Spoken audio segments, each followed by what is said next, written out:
Welcome to the Red Dice Diaries. This podcast is a rambling journey through the wonderful world of RPGs from the viewpoint of a long-time GM and player. The music at the start of this podcast was Nightmare by Alexander Nakarada and is used under Creative Commons license. In this episode of the podcast, I'm going to talk about something that I use to help plan out the progression of my plots in my own games, and that is countdowns or lists with consequences. Now, I first encountered these in Dungeon World by Sage Torah, and it's probably been around before then, but this was the first time I came across it. And essentially, what these are is when you come up with a plot, you create a bullet point list of things that would happen if the player characters were not to get involved at all.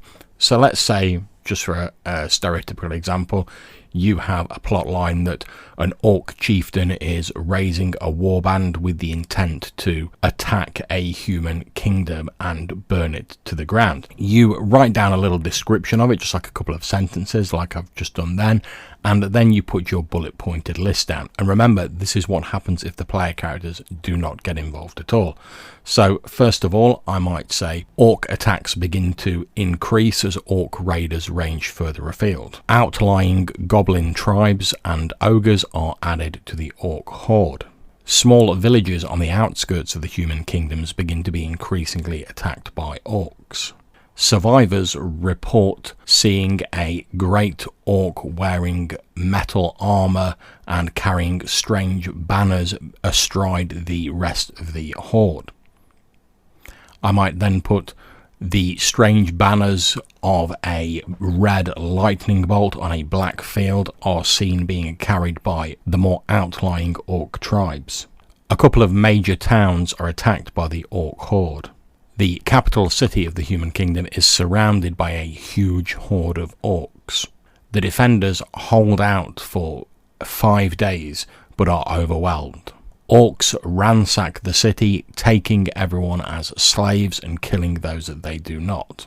And then what you might write at the end of this list, once you've got it, is the sort of the consequence or the what happens if the plot line comes to fruition if the player characters do not get involved. So I could use that last point, people being taken as slaves and killed, etc., as this consequence. But I might also write a couple of extra sentences in, like neighbouring kingdoms begin to shore themselves up, fearing attack. They also begin to jostle to make a play for the new territory that has opened up once the orc horde retreats to its mountain strongholds.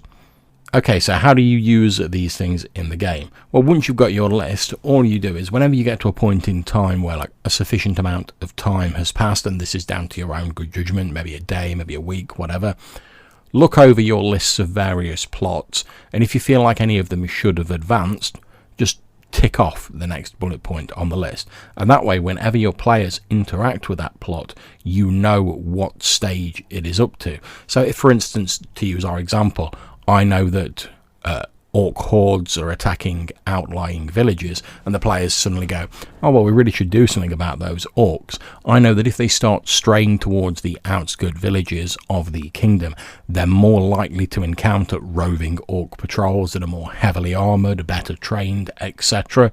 And I can represent that appropriately in the game.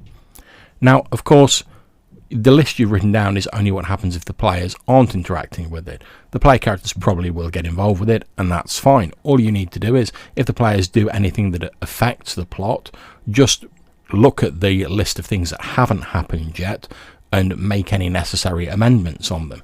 So let's say that the players do go to the outlying village and they destroy a number of these orc warbands that are menacing the villages.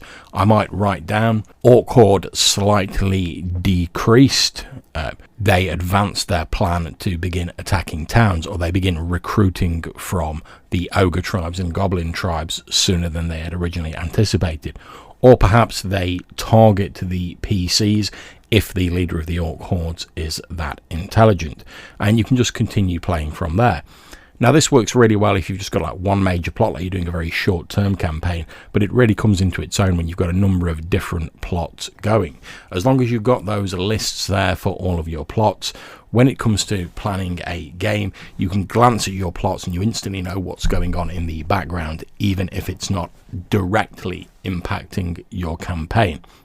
So there we are. That's one of my GM tips.